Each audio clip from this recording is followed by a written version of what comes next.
Jowler marched on top of the village wall, keeping watch for any threats, when something along the trail caught his attention. It was Tahu, Gali, Pohatu, and Takanuva racing down the trail with Liwa in their arms. He turned to a guard and ordered him to open the gate. The Toa ran through and past dozens of makeshift huts on their way to Tahu's.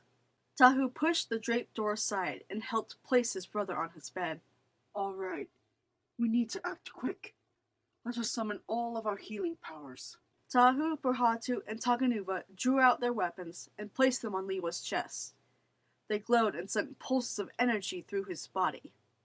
With a wave of her hand, Gali ordered them to stop. As they put their weapons away, Gali summoned her powers. She placed her hands several inches apart with palms facing each other. A flash of blue appeared and quickly turned into a growing orb of glowing water. Gently, she pushed the orb away from her, and it fell onto Liwa's body and began to envelop the Toa of air. After a few seconds, the water disappeared, leaving no trace of the poison and only a scar where the gash had been. When Liwa began to take fuller breaths, Gali smiled in relief. But it was short-lived as her legs gave out and she fell backwards. Pohatu caught her. He then looked at his brothers. I'll take her outside to get some air. We might as well go too. There's nothing more we can do but to let him rest. When they left the hut, Bakama and Jala were outside waiting for them. Toa, what happened? Tahu folded his arms. Rakshi. Rakshi? Impossible. He should be dead. Apparently not. The Turaka gripped his staff tightly. This is very unsettling. I suggest looking into this tomorrow. Tahu nodded and walked over to the center of the village, where Pohatu helped Gali sit down on a bench. Thank you, brother. Pohatu smiled and sat down next to her. Any time. By the way, what were you doing out there earlier? I was on my way to see Kopaka. Tahu raised an eyebrow and crossed his arms. Why? I thought he could use a little company. I'm not sure he really needs the company. I don't know. I kind of like the idea. Though he'd probably object to a visit from Lewa. Tahu and Gali couldn't help but chuckle. Tahu then looked over and watched Takanuva tell Jala today's adventures, with much detail, going so far as to make gestures and moves that mimicked what the Toa had done. When he was done, he walked over to them with a warm expression. So what now? Tahu grinned and placed a hand on his shoulder. You'll be on duty, watching over Lewa. Takanuva smiled and disappeared. He's not in any danger. I know. But someone needs to keep an eye on him. Besides, Gali and Pohatu left to see Kopaka. No, they haven't. There was a sudden gust of wind. Takanuva spun around and saw the duo had disappeared. Oh, come on. Tahu tried to keep himself from grinning hard. Are you telling me you can't handle it? Takanuva stared at him with a stumped look. No, Then I'll be checking up on you at sunset. Tahu turned around and walked off. The Toa of Light was speechless. His shoulders sunk, and he huffed in defeat.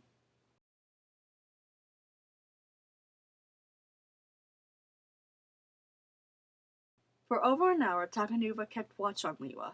Despite how easy the task was, it was making him tired. He rested his chin on his hand and began to doze off. Suddenly, Liwa woke and shot himself up, screaming. Takanuva jumped out of his seat and yelled. What's wrong? Liwa breathed heavily and placed a hand on his head. It was just a scary bad dream. He then looked around and yawned. How long have I been day sleeping? A while. Liwa got on his feet and walked outside with the Toa of Light right behind. The village around basked in warm colors of red and orange as the sun began to set. Well, just my dark luck. I wanted to continue the air flying lessons. He then looked around for the other Toa. I wanted to ever thank you guys. Takanuva smiled. Well, I wish I could stay here a little longer, Firespitter. But the two of us still have some more battle training to do tomorrow. He activated his mask power and jumped in the air. But instead of going up, he fell right back down and landed on his stomach. Takanuva cringed. Oh, right. We need Vakama to fix your mask. Yes, that would be a smart, bright idea.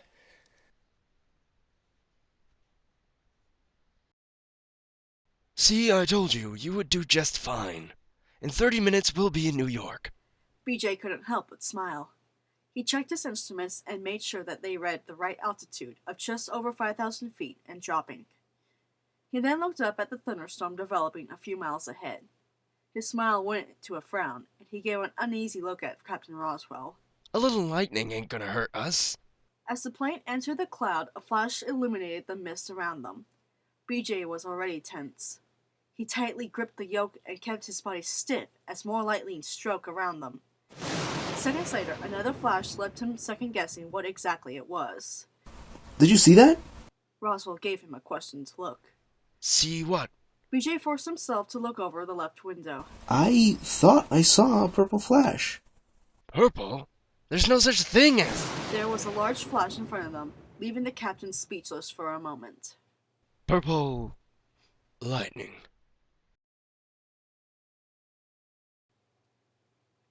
Lewa sat outside against the wall of Akama's hut, with one leg crossed over the other and his arms folded, and wore a regular Kanohi Miru. As humiliating as it was to wear a mask with no power, it was certainly better than having no mask on at all. He tapped his fingers on his arm impatiently before leaning over to look inside. Are you ever done in there? For the 10th time, it'll be ready when it's ready. Lewa huffed and then sat on the ground. He put his back against the hut and stared at the sky. The sun was almost down and the first stars began to twinkle. From the corner of his eyes, he saw a white and gold blur walking towards him. He looked over and saw it was Takanuva.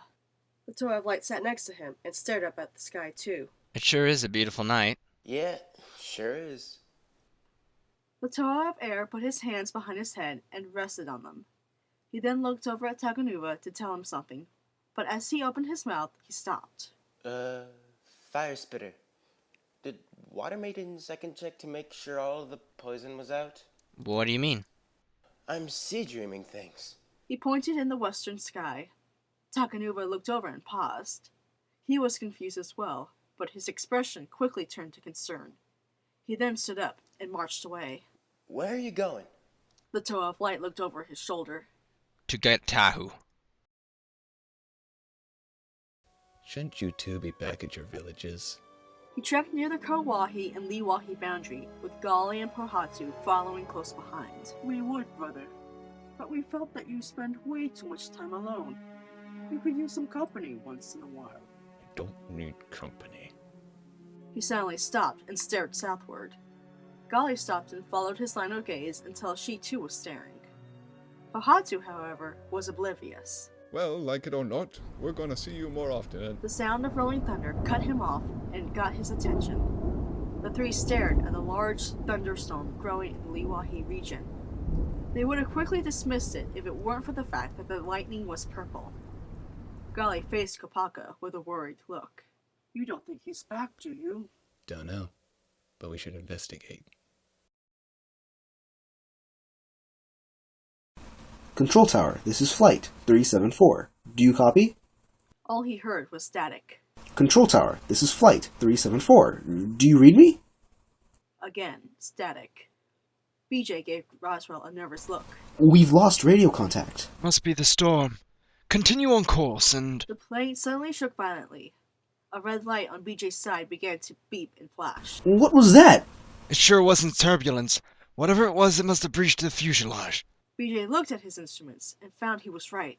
The meter for the fuel was moving down faster than usual. How much flying time do you think we have? BJ took the moment to calculate it all in his head. Judging from our rate of fuel loss, I say about 5 minutes. The news didn't go well for the captain. He stared at his controls for a moment before looking back at him. Ready the landing gears and... The entire cabin suddenly lit up in a flash of purple, forcing the pilots to cover their eyes. When the light dissipated, they opened their eyes and looked around. They still saw clouds, but the lightning was gone. What was that? I don't know. BJ then checked the radar and picked up nothing. Assuming it was broken, he called the control tower, yet heard static once again. He looked back up and saw the thunderstorm pass by, but once in the clear sky, the sunset revealed something that made his jaw drop. Sir? Where's New York? For Sarah, the last 5 minutes were very strange. The first strange thing she noticed was the purple lightning. Then the whole plane shook violently, scaring a lot of the passengers. Her first thought was turbulence, but from past flight experience, she could tell that wasn't it. Something had to have hit the plane. Then a bright purple flash flooded the entire plane. People screamed in pain as they covered their eyes. When the light disappeared, the lightning was gone. Soon, the plane flew out of the storm, and she expected to see the city that never slept. Instead, the last bit of light from the sunset faintly revealed an island surrounded by an endless expanse of ocean. This isn't right. She gripped the armrest tightly, while the thought of a plane crash began to overwhelm her mind. Kopaka, Gali, and Barhatu stopped at the cliff edge, with the Lee-Wahi jungle sitting over 1,000 feet below. The storm was a few miles away and still letting off bolts of purple lightning. Kopaka's telescopic lens zoomed in and he tried to analyze the event. A bright purple flash erupted in the center of the cloud. It was brighter than the other lightning strikes and forced Kopaka to cover his lens. When it was over, he moved his hand and looked into the clouds again. The three were left dumbfounded as the lightning immediately died down before stopping completely. Gali and Barhatu couldn't help but watch the cloud intensely for something else to happen, yet nothing did. Then, the faint rumble of thunder rolled through the air. They were about to dismiss it until they realized the rumble was continuous. Gali looked at her brothers. How is that possible? I don't know, but it has me worried. Kopaka kept his gaze on the cloud. I don't think it's thunder. He pointed to a place in the sky near the edge of the cloud. A small beam of light emerged and flew across the sky. What is that? Kopaka's lens zoomed in on the object. Some kind of rahi. Their gaze followed it across the sky. Barhatu put his hands on his hips and shifted his weight to his right side. That thing is fast. I don't think Alewa could outfly that creature. Kopaka ignored him for the moment and looked ahead to where it was going. Without telling the others, he ran. Kopaka, where are you going? Takoro. Gali and Barhatu gave each other stunned looks and then ran after him.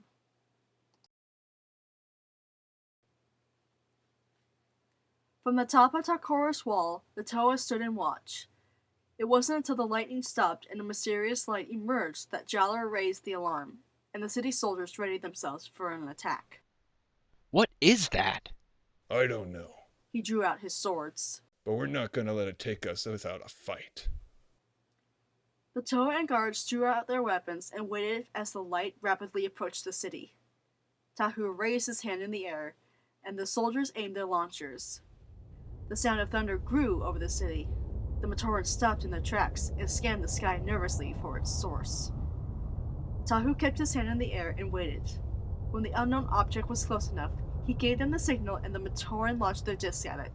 Takanuba fired a beam of light from his staff, and Liwa pitched in his powers as well. Without his great mask, Liwa's powers were drastically cut, but that didn't stop him from sending a strong gust of wind at it. But despite their best efforts, it wasn't enough and Tahu realized it. Move! Everyone on the wall jumped. The thunderous sound became too loud to bear. Patoa and Matoran got on their knees and covered their ears. The only one who looked up was Liwa. He was able to get a glimpse of the strange object as it flew right over them. The first thing he noticed, it was big, and its wings were even larger. Instead of flapping, the wings were stiff and ran on what appeared to be engines. A row of light traveled along its side, and the tips of the wings had lights that flashed. As it passed, a black liquid fell over parts of the village. Some of it landed on Tahu. He got up and examined himself, and the first thing he noticed was its strong, sharp stench. Ugh! What is this stuff? As he began wiping it off his mask, he found it difficult to breathe. Frantic, he wiped faster, but soon he found himself wrapping his hands around his neck and falling, gasping for air. There were screams coming behind. He rolled over and saw his village rapidly catching fire in places the liquid had fell on. A trail of the substance was left untouched by the flame, but the fire was drawing closer to it. If lit, the trail would lead the flames right to him. Brutaka walked happily out of the portal and onto the shores of Mata Nui. He scanned the night sky for the plane. To his surprise, he couldn't find it. Part of him wondered if it had changed course to find a place to land. Then he noticed a faint glow of orange out at sea.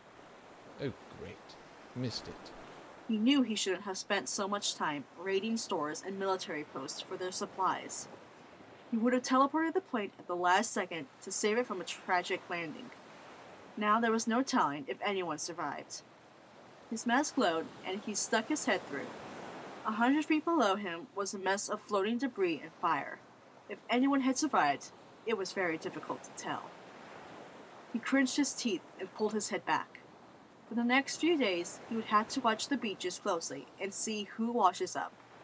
But for now, he needed to return to his post before Axon noticed his absence. The liquid caught fire and the flames rushed towards him. A strong gust of wind scattered dirt and dust over the substance, cutting the flames off. Leo smiled at his heroic deed, but it turned into a frown at the sight of Tahu choking. He ran to his brother's side and turned him over. Tahu tried to talk, but only mouthed out the words.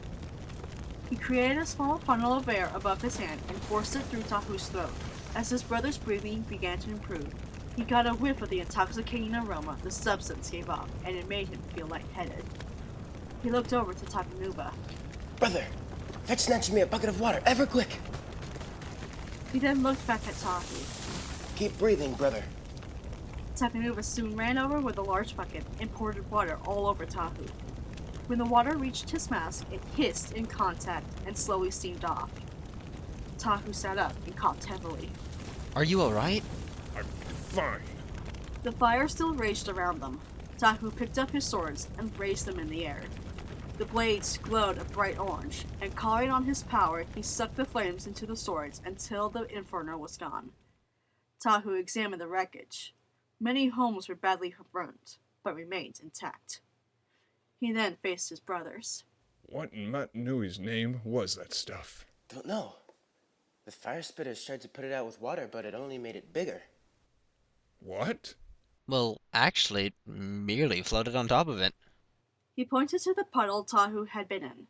His mask glowed softly and illuminated the liquid.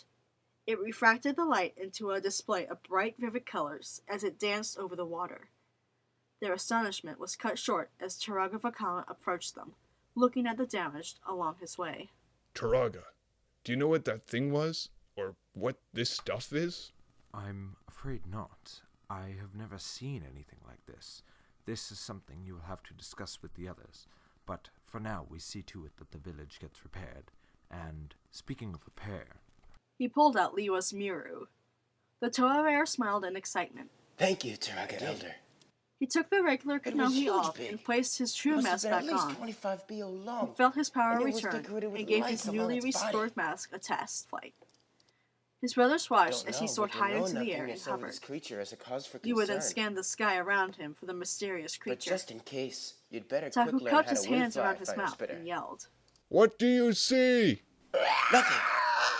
But I do see spot our brothers ever running towards us. There was a blur of white, brown, and blue that passed by. The blur stopped suddenly, kicking up dust. When it cleared, Bahatu, Gali, and Kopaka stood in the mist. Mata Nui, what happened here?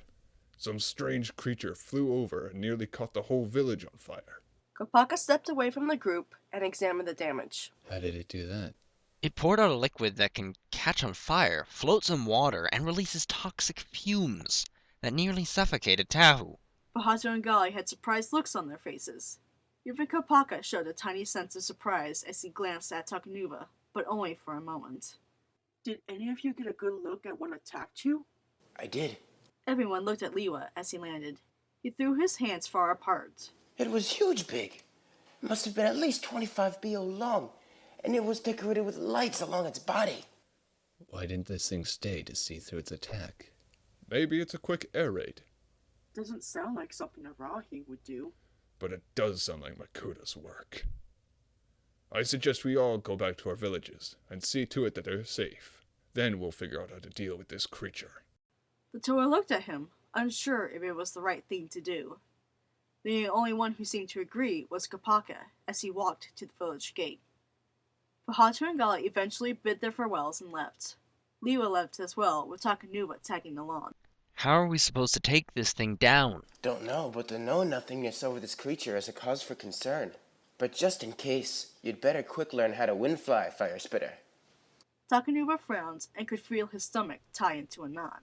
No more flying. Please. The roar of crashing waves filled the air, while birds chirped and squawked as they flew.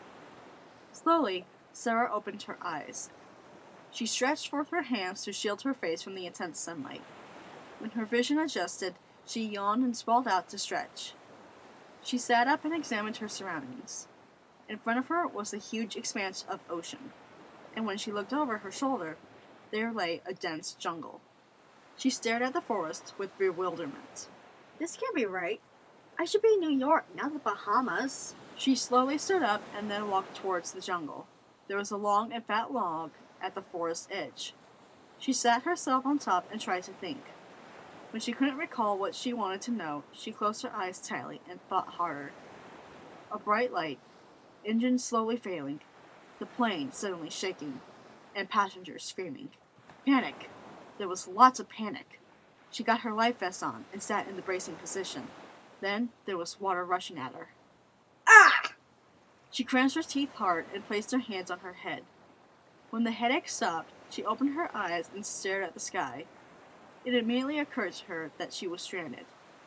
How she got to a jungle of all places was baffling, but irrelevant. Her top priority was to survive long enough to find rescue. To be continued.